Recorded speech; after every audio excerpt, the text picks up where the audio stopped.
हक बनकर ये चैनल आगे आता है, कभी सच्चाई का शीशा यही चैनल दिखाता है, कभी अखबार आलम भी यही पढ़ के सुनाता। अस्सलाम वालेकुम नाज़रीन, ग्लोबल एक्सप्रेस खबरनामे में आपका खैर मकदम है। सबसे पहले नजर डालते हैं आज की हेडलाइंस पर।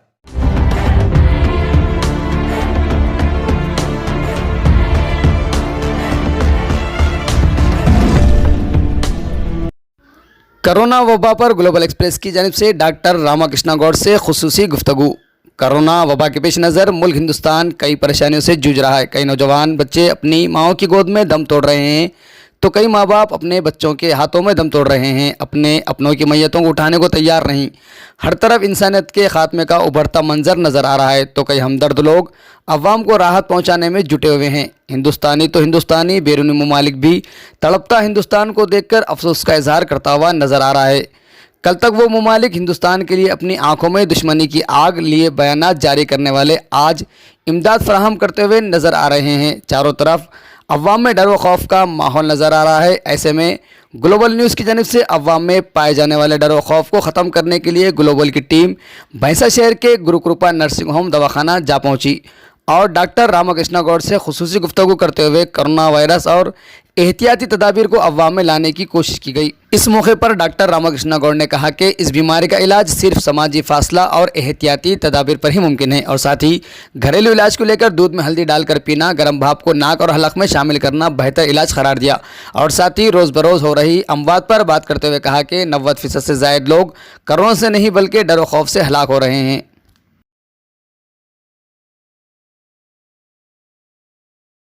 अस्सलाम वालेकुम नाजरीन, मैं अहा Sahil, chief editor global express news. आज दुनिया के अंदर पाए जाने वाले कोरोना बीमारी से मुतल्लिक़ जो अवाम परेशान हाल है और डर व खौफ का जो माहौल देखा जा रहा है चारों तरफ, आज अवाम के पाए जाने वाले डर व खौफ को दूर करने के लिए आखिर ये कोरोना बीमारी क्या है, आखिर ये कोरोना वायरस क्या है, इससे किस तरह छुटकारा पाया जा सकता है, इसी बात को हम लोग जानने के लिए आज भैंसा शहर के Gurukripa nursing home doctor Ramakrishna Gaur साहब के पास आए हैं। हमारी टीम आई है। आगे यहाँ पर मुकम्मल सवालात के ज़रिए अवाम में पाए जाने वाले शुकूक को दूर करने की भरपूर कोशिश की जाएगी और ये भी बताया जाएगा कि किस तरह प्रिकॉशंस करना चाहिए और इससे किस तरह छुटकारा पाना चाहिए।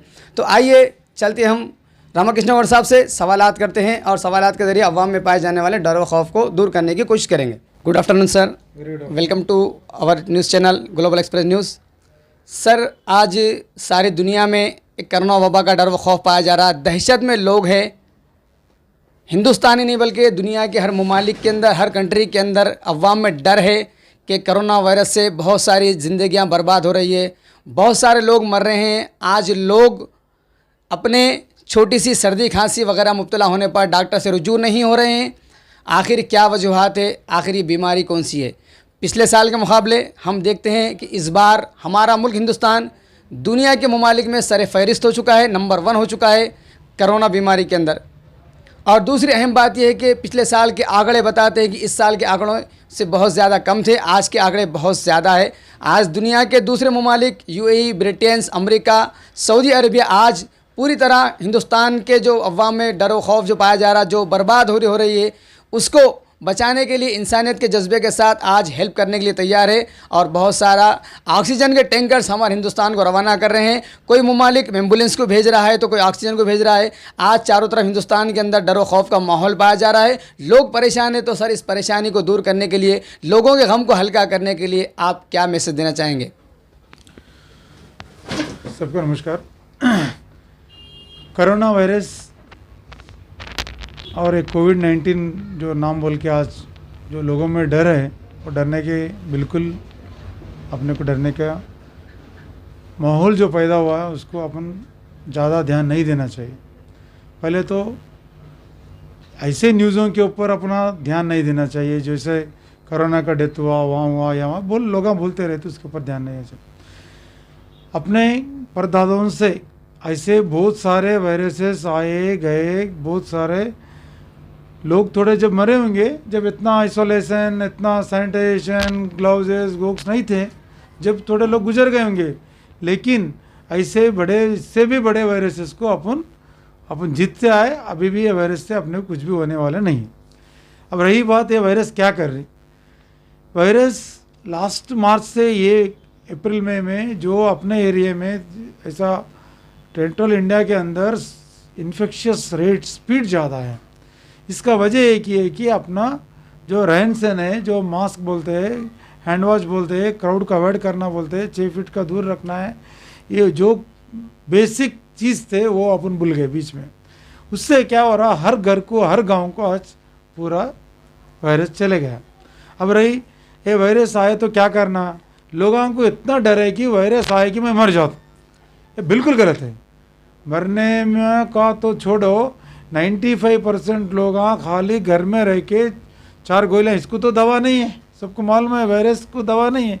तो डॉक्टर क्या दे रहे, अच्छे अच्छे कुवत के जो अपने खाना पीने में जो देते, विटामिन ए, सी समझो, डी समझो, जिंक समझो, या कुछ सेकेंडरी इन्फेक्शन नहीं होना बल्कि एक एंटीबायोटिक गोली दे रहे, या वायरस इन्फेक्ट होने के बाद जो बुखार आता है 4-5 दिन के वास्ते बुखार का गोली समझो, डिहाइड्रेशन होता बल्कि ORS के दवा दे रहे। ये बेसिक चीज़ 14 दिन के वास्ते दे के, जो माइल्ड केसेस है इसको होम आइसोलेशन, घर पे खाना है, सोना है। सोए तो क्या होता, अपना इम्यूनिटी बढ़ता, जो इन्फेक्शन रेट जो रहता वो ऑटोमेटिक कम होते रहता। जिसको डर रहता उसका इम्यूनिटी ऑटोमेटिक गिर जाता, जो डरता उसका इम्यूनिटी काम नहीं करता। इवन कैंसर भी डरने वाले कुछ ज़्यादा आता बोल के रिसर्च में बोले। मैं ये टाइम में एक बोलना चाहता हूँ, जो हैदराबाद के मशहूर डॉक्टर ने एक अच्छा स्लोगन दिया है, 2 दिन 2 काम, 2 days 2 works, 2 రోజులు 2 పనులు। ये बहुत बढ़िया मालूम है, क्योंकि आजकल हर एक लोग स्लोगन से जल्दी अट्रैक्ट होते हैं। मेरे को ये स्लोगन बहुत बढ़िया मालूम हुआ। मैं बोलता हूँ 2 दिन के अंदर आपको 2 दिन तक जिस्म में या आपका शरीर में कोई तकलीफ रहा, वो सर्दी हो, खांसी हो, बुखार हो, उल्टी हो, कुछ भी रहा, 2 दिन हुआ कम नहीं हो रहा, हाँ बिल्कुल अर्जेंट जाना है, 2 काम करना है। उसमें फर्स्ट काम है टेस्ट कर लेना है। लोग टेस्ट करने को डरते, टेस्ट कर तो क्या निकलते बोल के डरते, ये बहुत गलत है।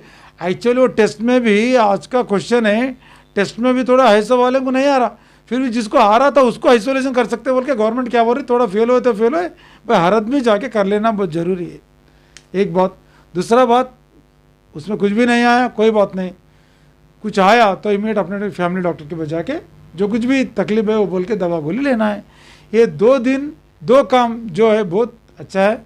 ये हर इंसान, हर घर में ये बिल्कुल अमल करना चाहिए। सर दूसरा सवाल ये है, जैसा कि अभी आपने कहा, अगर हमको 2 दिन तबीयत ख़राब होती है, सर्दी खांसी होती है, तो आप डॉक्टर से रुजू होना चाहिए, डॉक्टर से मुलाकात करना चाहिए। लेकिन अक्सर देखा जा रहा है हमारे माहौल के अंदर के, जब किसी छोटी बीमारी के लिए डॉक्टर के पास जाते हैं तो मौजूदा हालात के अंदर कोविड जो इन्वायरमेंट चल रहा है, इसके अंदर देखा जा रहा है कि डॉक्टर्स पेशेंट को बहुत ज़्यादा दूरी से जो है उसको देख रहे हैं, उसको इग्नोर किया जा रहा है, उसको दवाखाने में आने की इजाज़त नहीं दी जा रही, दूर से उसको आपके नर्स की जानिब से, आपके स्टाफ की जानिब से उसको लापरवाही बरती जा रही, ढकल दिया जा रहा है। तो आखिर क्या वजूहत है सर? क्या ये हकीकत है? अवाम का कहना ये है कि डॉक्टर के पास जाने पर वो हमें सही ट्रीट नहीं कर रहे हैं, तो सर आप कहाँ तक इसको दुरुस्त कर समझते हैं? नहीं, इसमें मैं सब लोगों को बोलना चाह रहा हूँ, डॉक्टर ऐसा चीज़ है, वहाँ पूरे इन्फेक्शन पेशेंट्स आते, क्योंकि दूसरे जगह तो नहीं जाते। पहले किसी को बुखार आया आने वाला वो डॉक्टर के पास। बहुत विचार की बात है, ये कोरोना के अंदर जैसे बॉर्डर में सोल्जर मर गए थे दूसरे कारण से, उससे ज़्यादा डॉक्टर्स मरे, 793। इससे एक लगता है कि डॉक्टर्स को स्पेयर रखना चाहिए, डॉक्टर्स थोड़ा पूरा प्रिकॉशंस लेना चाहिए, क्योंकि ये वायरस ऐसा है, एक इन्फेक्टेड पर्सन एक दुकान को आके लेके गया तो आया गया, वहाँ वायरस रुकी नहीं। मगर हॉस्पिटल बोले तो पूरे पेशेंट जहाँ रुकते उसका इन्फेक्शन ज़्यादा टाइम डॉक्टर ने स्पेंड करता, उसलिए वो डर है, बाकी कुछ नहीं। डॉक्टर्स भी आजकल, पहले नहीं था, मार्च में तो बाहरी फ़ोन पे बात चल रहा था, अभी थोड़ा नज़दीक ले रहे, अभी और थोड़ा नज़दीक आ रहा है। डर अल्लो डॉक्टरों में भी, जो इन्फेक्शन नया था उस स्प्रेड कैसा हो रहा पता नहीं, उसलिए थोड़ा डरता, अभी अल्लो जा रहा है। ये समझने कुछ अपन भी समझ लेना चाहिए, अपन भी थोड़ा प्रिकॉशंस लेके हॉस्पिटल जाना। मैं तो बोलता हूँ हॉस्पिटल आना नहीं, आजकल बहुत सारे अपने को टेलीमेडिसिन अवेलेबिलिटी है, वीडियो कॉल्स है, व्हाट्सअप है, किसको किसको करते, क्यों अपना डॉक्टर को करिए, फैमिली डॉक्टर को। प्राइवेट वाला तो कुछ पैसा लेंगे, कोई बात नहीं, बात कर लिए ना, घर से कर सकते हैं। ऐसा टाइम में हर बार हॉस्पिटल को जाना, मेरा रिक्वेस्ट है कि आप हॉस्पिटल के पीछे मत भागिए, थोड़े दिन तक थोड़ा इन्फेक्शन रेट कम हुए तक थोड़ा होशियार से रहना बोल के मैं। Sir next question, medical department बताता है, WHO बताया है कि लास्ट ईयर जो है ये विंटर के अंदर ग्रोथ होने वाला वायरस है, लेकिन अभी तो सर हम 2 बार देख रहे हैं, लास्ट ईयर भी समर के अंदर आया, इस बार भी समर में आया, यानी कि 72 डिग्री सेल्सियस से ज़्यादा पर वायरस जो है ज़िंदा नहीं रहता। तो आखिर सर ये वायरस है या फिर कोई और चीज़ है? अवाम परेशान है। अगर वायरस होता तो सर किसी ना किसी तरीके से आज इतना ज़्यादा डेवलपमेंट हो गया, आज ज़्यादा इतना साइंस तरक्की कर ली कि कहीं ना कहीं किसी ना किसी तरीके से उसकी दवा ईजाद की जाती। लेकिन आज सर क्या वजूहत है? आज तक 1 साल 14 महीने गुजर चुके हैं, लेकिन आज तक मेडिकल डिपार्टमेंट पूरी तरह नाकाम साबित हो रहा है। नाकाम की कोई बात नहीं है। आजकल अपन देख रहे गवर्नमेंट 2 काम करना चाहती है। एक तो लोगों में जागरूक करके बीमारी को फैलने रोकना एक चल रहा था, 1 साल भर उसके ऊपर काम करे। अच्छा हुआ अभी अपने विज्ञानों ने अपने को एक वैक्सीन चालू करके दी। वो डेड सेल से वायरस डेड रहता है वैक्सीन में, उससे कुछ नहीं होता। अपने को वो वैक्सीन देने से एंटीबॉडीज़ डेवलप होते हैं। बहुत सारे लोगों को ऐसा नहीं कि मैं वैक्सीन लिया, अभी बुखार आया, वैक्सीन लेने के बाद मुझे पॉजिटिव आया, ये बिल्कुल गलत है। क्योंकि जो दिया गया है वो डेड वायरस रहता है, उसलिए एक्टिव दिखने का सवाल नहीं। अब रहा बात जो इन्फेक्शन स्पीड है, जब आपको सिम्टम नहीं रहे, जब आप इंजेक्शन लिए होंगे 8 दिन के बाद वो इन्फेक्शन आपको डेवलप होगा। मैं इसलिए बता रहा हूँ 2 दिन सुस्त है, आप बिल्कुल जाके गोलियाँ टेस्ट ना कर लेना, इससे ज़्यादा कोई उसके वास्ते सोचना नहीं। वैक्सीन की बात समझो, एक वैक्सीन ले ली आप, बीच में बुखार आ गया, डॉक्टर बोल रहा आपको पॉजिटिव है, दवा लेते, बहुत सारे लोग डॉक्टर पूछे, फिर हम लेना नहीं लेना। विज्ञान वो जो साइंटिस्ट क्या बोल रहे हैं, आपको फर्स्ट डोज लेने के बाद बीच में इन्फेक्शन हुआ तो मिनिमम 6 अठवाड़े 1.5 महीने आपका 14 दिन क्वारंटाइन होने के बाद आप बिल्कुल जाके वैक्सीन ले सकते हैं। इन्फेक्शन है जब अवॉइड कर रहे, 2 ही चीज़ में अभी तक प्रेगनेंसी में और लैक्टेशन पीरियड में माँ दूध देने मामों में भी अभी तक भी रोक के रख रहे। क्यों? उसका डाटा नहीं है, वो देने के बाद क्या होता पता नहीं, प्रेगनेंसी में क्या होता पता नहीं, इसलिए वो दोनों को रोक के हल्लू पहले इसमें ज़्यादा सा इफेक्ट होने वाले अपने बुजुर्ग लोग हैं, क्योंकि इम्यूनिटी कम रहता है 50 साल के बाद। उनका डेथ जो कितने भी हो रहे हैं ना, ज़्यादा सा उनसे हो रहा है। ऐसा यंग एज में भी हो रहे हैं, मगर उसमें क्या है, हैप्पी हाइपोक्सिया बोल के कंडीशन है। हैप्पी हाइपोक्सी में क्या हो रहा, तंदुरुस्त रह रहा, यंग रह रहा, बुखार आया, डॉक्टर पास नहीं जा रहा, टेस्ट नहीं कर लिया, अच्छा रह रहा। कभी डॉक्टर पास गए तो देखे तो ऑक्सीजन लेवल्स अच्छा है। जनरली हम डॉक्टर्स लोग क्या करते हैं, 93% से कम हुआ SpO2, इमीडिएट ऑक्सीजन सप्लीमेंट चालू करते, उसके इनहेलेशन चालू करते।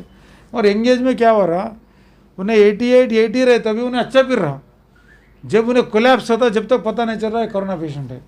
इसलिए मैं आवाम को बोलता हूँ, आप एज के, मैं यंग हूँ मुझे नहीं आता ऐसा नहीं है, मैं मोटा हूँ मुझे नहीं आता ऐसा नहीं है, हर एक को इन्फेक्शन आ रहा है। इसलिए अपना जो स्लोगन है 2 दिन वाला 2 काम वाला, वो बिल्कुल आप ज़्यादा से ज़्यादा लोगों में जानकार दीजिए।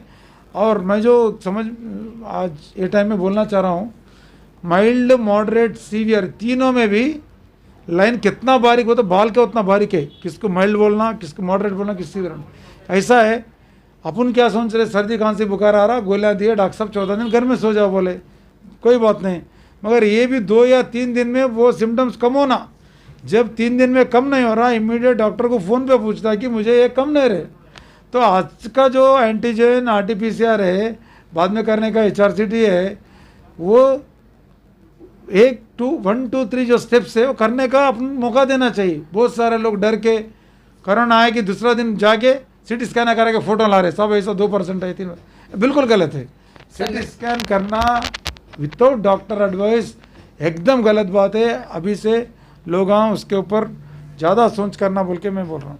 सर नेक्स्ट क्वेश्चन ये, अभी आपने कहा कि वैक्सीन लेने के बाद अगर आपको दोबारा आता है बीमारी या वायरस आता है तो और जाके वैक्सीन लेना, यानी कि लोगों का कहना ये है कि एक बार अगर वैक्सीन ले लिया जाए तो बस हमेशा जो है, जिस तरह से ईयरली पोलियो का इंजेक्शन दिया जाता है, बच्चों को पोलियो पिलाया जाता है 5 ईयर्स के लिए, वो आपके अंदर क़ुव्वत मदाफ़ियत यानी कि लड़ने की जो सिफत पैदा करता है।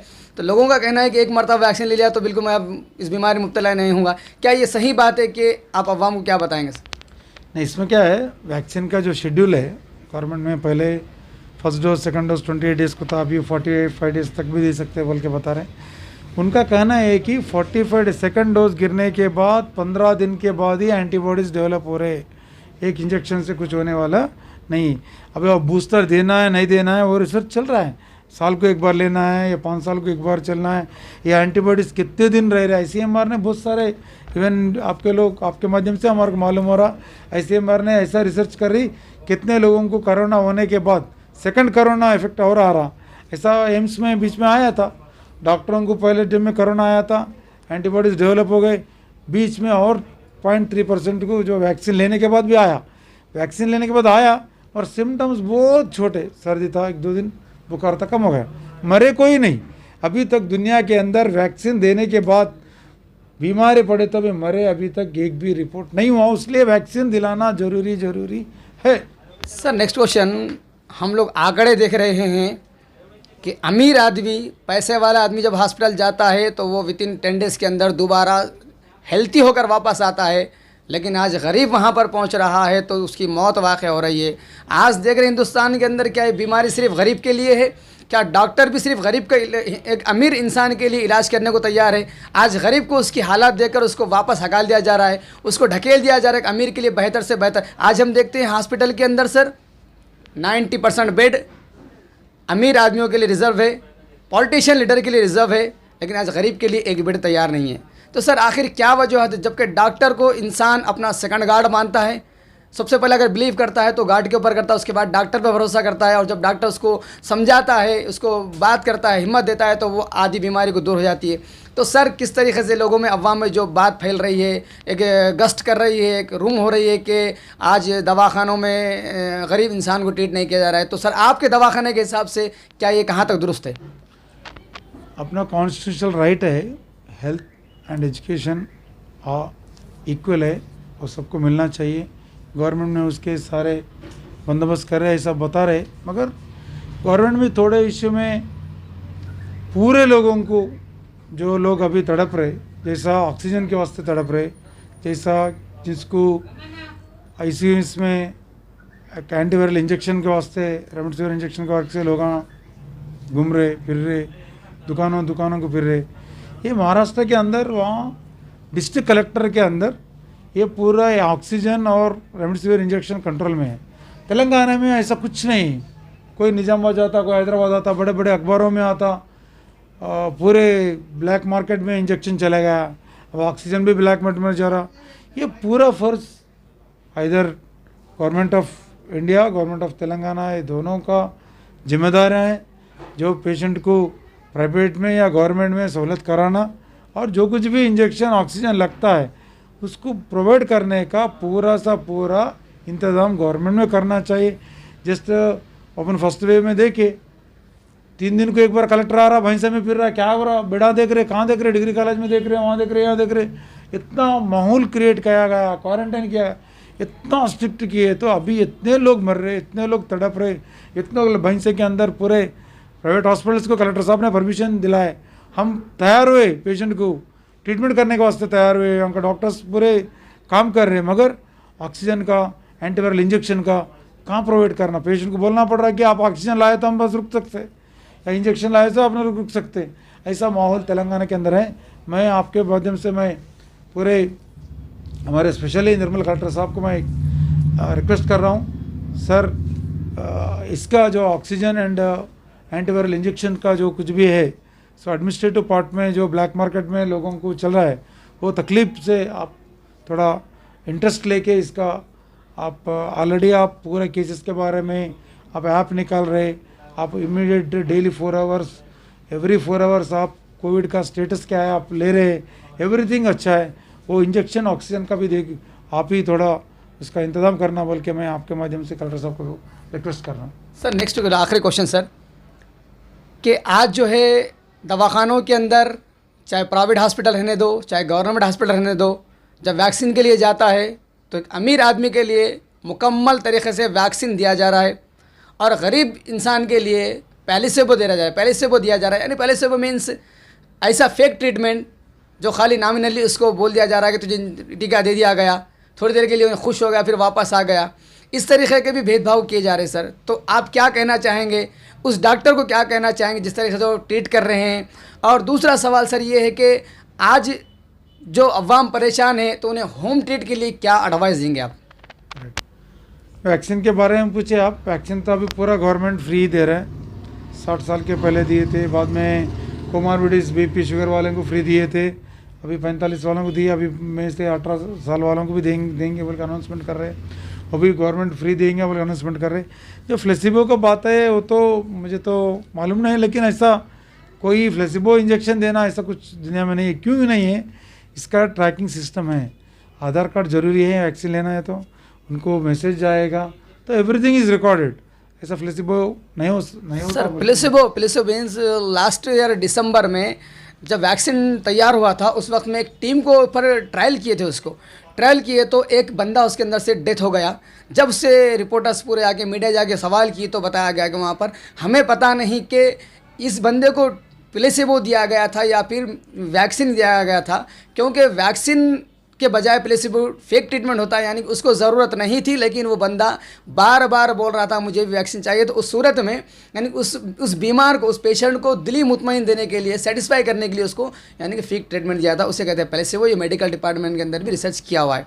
तो सर फाइनली क्वेश्चन आपसे ये कि आप हमारे चैनल के ज़रिए अवाम के अंदर पाए जाने वाले डर को दूर करने के लिए और भैंसा सराउंडिंग की जो अवाम खास करके विलेजेस के अंदर है, हमारे भैंसे के आतराफ में भैंसे के अंदर लोग परेशान हैं, तो आप प्रिकॉशंस के लिहाज से, होम ट्रीटमेंट के लिहाज से या फिर डॉक्टर से ट्रीटमेंट के लिहाज से आप फाइनली क्या मैसेज देंगे सर? Totally message sir.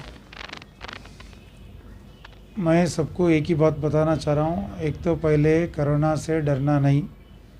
दूसरी बात, आपका जो वैक्सीन शेड्यूल है, वैक्सीन कंपलसरी ले लीजिए। तीसरा है जो मास्क, हैंड वॉश, जो क्राउड को अवॉइड करना है, 6 फीट दूर रखना है, ये करना बहुत बहुत ज़रूरी है। रही बात बीमारी आए तो क्या करना चाहिए, वही समझो एक बार डायग्नोस हुआ तो इमीडिएट 14 दिन क्वारंटाइन में करिए। क्वारंटाइन में रहने से 2 फायदे बहुत ज़्यादा है। पहले तो अपने घर वाले बच जाते। बहुत सारे लोग हमारे माँ है, बाप है, क्या होता बोल के बोल रहे, बिल्कुल गलत है। आपको आया तो आप रहना चाहिए। घर में कितने लोगों को हुआ आप ही जांच कराना, वो भी आपका ही जिम्मेदारी बनता है। एक बार आपको आया, आप सब लोगों को टेस्ट करा जी, टेस्ट करा के जिस चीज़ को नहीं आया उनको बिल्कुल अलग रखिए। वो घर के हिसाब से आप वहीं रहना चाहते हैं या गवर्नमेंट का हेल्प लेना चाहते हैं,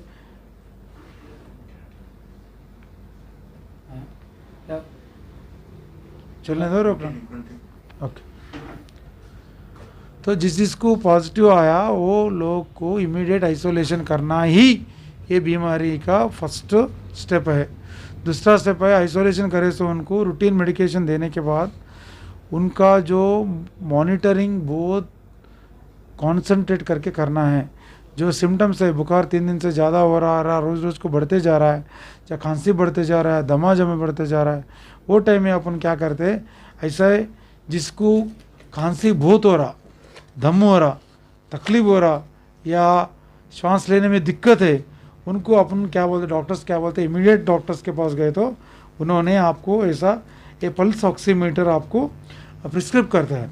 ये पल्स ऑक्सीमीटर इसमें जो नॉर्मल ट्रीटमेंट हम करते हैं 93 एबो रहना, वो SpO2 जो बोलते हैं 93 के ऊपर रहने के वास्ते हम एडवाइस करते हैं।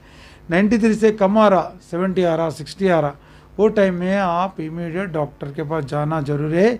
जब ऑक्सीजन को सख्त ज़रूरत पड़ता, बहुत सारे लोग आप बताए शायद मर गए बोल के, वो लोगों में डॉक्टर साहब 14 दिन घर में रहो बोले, बस क्या हो रहा, खांसी हो रहा, दमा हो रहा, कुछ भी हो रहा।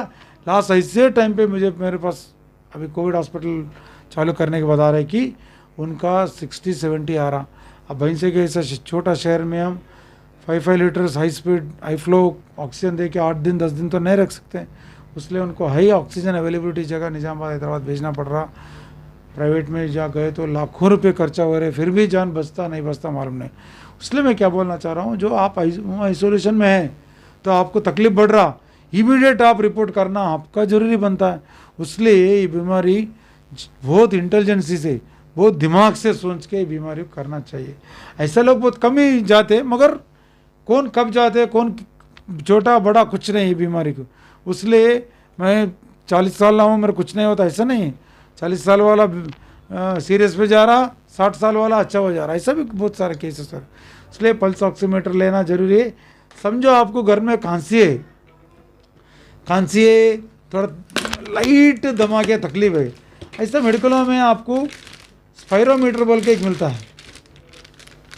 ये जनरली रेस्पिरोमीटर, ये जो बॉल्स है, ये हवा खींचने से एक एक बॉल ऊपर उड़ता है। सवेरे दोपहर शाम 10 बार ये बॉल्स आप उठाए तो रेस्पिरेटरी एक्सरसाइज होके आपका जो भी छोटा छोटा SOB बोलते हैं, शॉर्टनेस ऑफ ब्रीथिंग में जो कुछ भी छोटा छोटा दमा ऐसा लगना या आपको खांसी ज़्यादा हो के थकावट मालूम होना, वो टाइम में अपने को ये 2 चीज़ ध्यान देना। खांसी ज़्यादा हुआ, इमीडिएट स्पायरोमीटर मंगा के वो खांसी कम कर लेना।